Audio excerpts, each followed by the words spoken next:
right, we have Eli Cox ready. Who would like to lead off with the questions? Jimmy?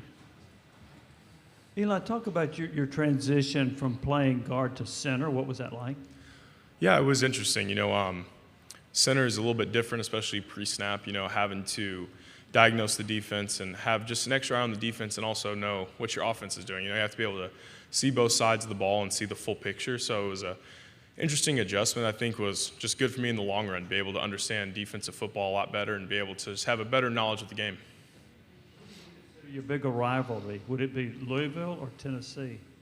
Man, I think those are both great games. Tennessee is obviously a great football team, and that's just any SEC East game is always a big one for us. And then just playing Louisville is also great. We get to play that game for a trophy and to be the flagship university for our state is important to us.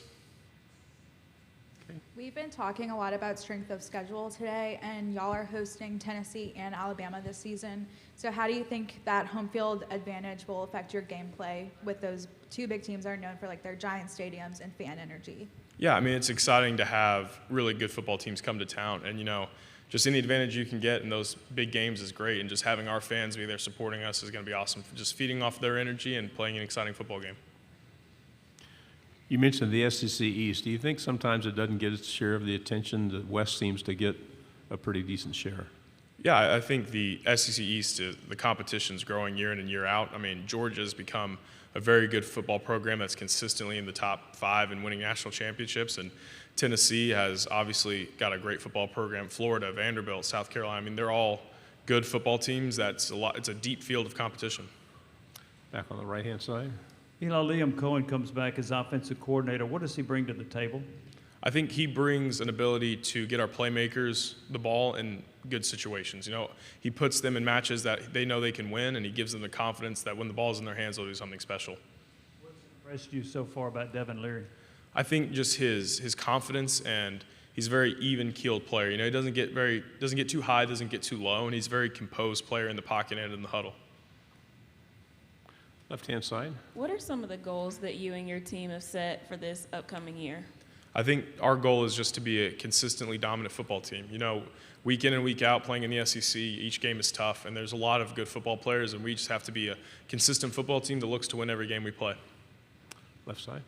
Kind of going off that, how close do you feel like you are getting back into the mix of contending in the East? I think we're close. I think this football team has got a lot of talent that's flying under the radar, and I think we got a lot of tools that, especially on the offense. Our defense, everyone knows how consistent they are. Coach White's one of the best defensive coordinators in the country and the SEC, and that unit always produces, and I think our offense is going to hold up its end of the bargain this year and score a lot of points. And on the offensive side, how dominant have you seen the Kentucky offensive line, and are there some, older linemen that have moved on that you've learned from while being at Kentucky? Yeah, I think Drake Jackson was a perennial starter for Kentucky, and him being back as a GA and being on staff and coaching us is huge. Just someone who really understands the culture of what this offensive line was built on through Coach Schlarman and the Big Blue Wall, and he was like a founding member of that. And so having him in the room as a constant reminder and as a coach is just, you can't put a value on that. Fourth row, left side. If you could break down last year, first off, why the change on the O-line, massive change from last year? And did Coach Yenser kind of not get a fair shake because you guys were playing out of position from what you normally had, so why go back to where you were 2 years ago? I think it's just to put our best 5 on the field in the places they can flourish the most. We're going to try Jagger at center, and I think that's a position he could play really well. I think that having guys that can play all 3 interior is very important to us. Because, like last year we were hit with injury, and we don't want that to derail our season. We want guys to be able to play all 5 if they can. And no, I don't think Yenser got a fair shake last year. There's a lot of transition with guys in our offensive line, recruiting classes that didn't see a coach all the way through the recruiting class. We had Schlarman, and then we had another coach, and then another coach after that. So we had 3 years with 3 different coaches. So I think having that consistency in the recruiting aspect and the development aspect for our offensive line is going to be important for us. Back row.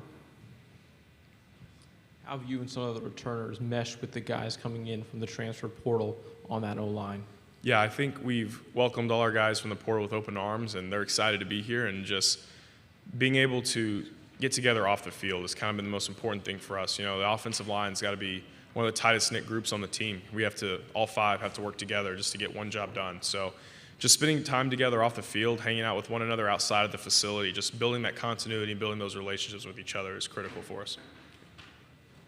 Also, when you look at Liam coming back, what is similar from 2 years ago? What has changed, and how has everyone adapted to his return?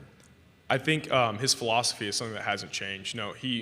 His philosophy on offense is to be explosive and be disciplined and do the little things right. And when you have a team that can do all those tiny little details correctly and do them well is when you have not just good offenses but great ones, when the details don't slip up. And that's something Cohen always hammers home with us. And just having him back's been awesome. I mean, the guys who have been here in 21 were excited to have him back, just how many points he was able to score and the weapons he was able to use. And the new guys are excited to carve out a role with him.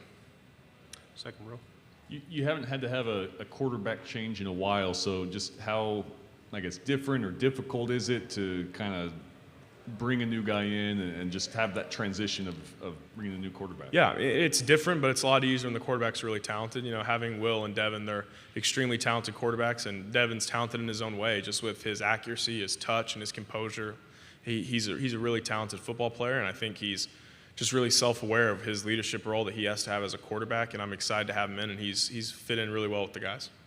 Right side. Dan Peck, ESPN 106.7 in Auburn. Justin Rogers, your former teammate, transferring to Auburn. You went up against Justin in practice for a couple of years, got to see him in action in the games. What can you tell us about the player Auburn is getting?